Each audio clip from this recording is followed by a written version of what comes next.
سیدنا غوث اعظم عبد القادر جیلانی رضی اللہ تعالیٰ عنہ منبر پر خطبہ دے رہے تھے. بڑا مجمع 70,000 کا مجمع منبر پر جب خطبہ دے رہے تھے، عین خطبے کے دوران چھت پر سے ایک نہایت ہی کالے قسم کا سانپ نمودار ہوا، جس کی ہیبت ایسی تھی کہ مجمع میں سے لوگ ادھر سے ادھر ہونے لگ گئے. اس سانپ کی دہشت سے لوگ گھبرا گئے، لیکن وہ سانپ چھت سے اوپر سے آتے آتے سیدھے سرکار غوث پاک کے کندھے پر آ گیا. غوث پاک کے کندھے پر آ گئے. نہایت ہی کالے قسم کا زہریلا سانپ جس کو دیکھ کر مجمع منتشر ہو رہا.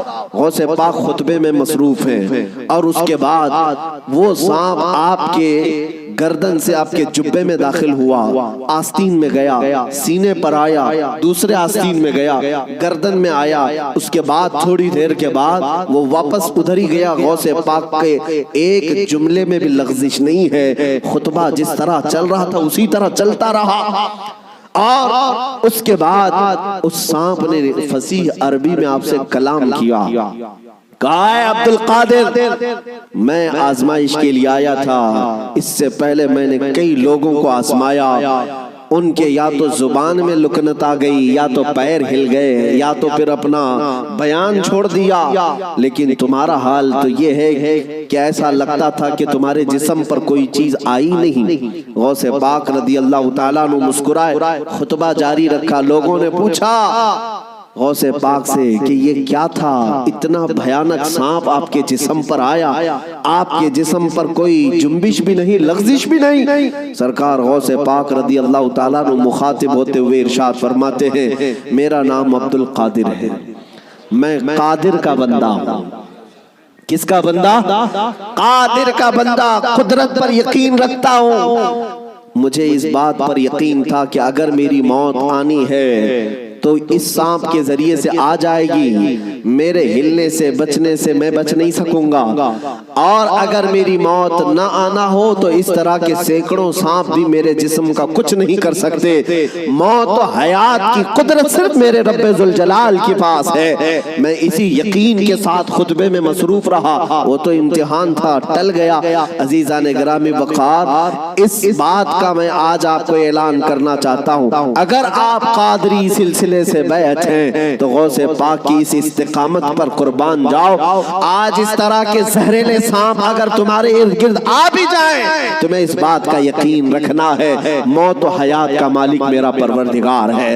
موت و حیات کی قدرت میرے رب ذوالجلال کے پاس ہے. اور یہ یقین میں آپ سے کہتا ہوں کہ غوث پاک کے مقام تک تو نہیں پہنچ سکتے، لیکن واقعہ عرض کرنے کا مقصد یہ ہے کہ ہم قادری غلام ہیں، قادری کتے ہیں. ان کی نسبت سے اگر ہمارے سینے میں تھوڑا بہت بھی اگر شجاعت کا جذبہ آ جائے تو میں سمجھتا ہوں کہ میرے عزیزو آج اس روئے زمین کا منظر ہی بدل جائے گا.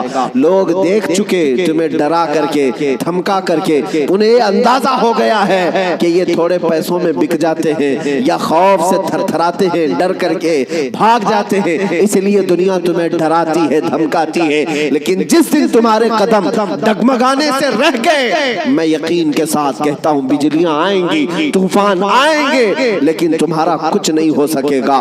اللہ کریم تمہارے استقامت پر مدد نازل فرمائے گا. اس لیے کہ قرآن میں وہ کہتا ہے، ان الذین قالوا ربنا اللہ ثم استقاموا تتنزل علیہم الملائکہ. بے شک جو لوگ اللہ کو یہ کہتے ہیں کہ ہمارا رب ہے اور پھر اس پر جمے رہتے ہیں، مولا فرماتا ہے ان کی حفاظت کے لیے مولا فرشتے نازل فرماتا. جمے رہنا، استقامت، ڈٹے رہنا، یہ آج تمہاری ضرورت ہے میرے عزیزوں. طوفان آئیں گے، آندھیاں آئیں گی، لیکن یہ نہیں ہے کہ تم میدان چھوڑ کر بھاگ جاؤ. دیکھو موت تو آنی ہے، کسی ہاسپٹل کے بیڈ پر آئے گی یا گھر کی چٹائی پر آئے گی، کہیں نہ کہیں آنا ہے، یا کسی حادثے میں یا کسی بیماری میں. لیکن اگر قسمت سے موت اس حال میں آئے کہ میں میرے نبی کا پرچم بلند کر رہا ہوں، نبی پاک کی عزت کی بات کر رہا ہوں، اور اگر اس حال میں موت آئے تو اس موت کا کیا کہنا. میرے عزیزوں، بزرگوں نے فرمایا جو ناموس رسالت پر مر جاتا ہے، روح نکلنے سے پہلے وہ اپنے سرانے پر مصطفیٰ کریم کا دیدار بھی کرتا ہے. نبی پاک صلی اللہ تعالیٰ علیہ وسلم کا دیدار کرے گا.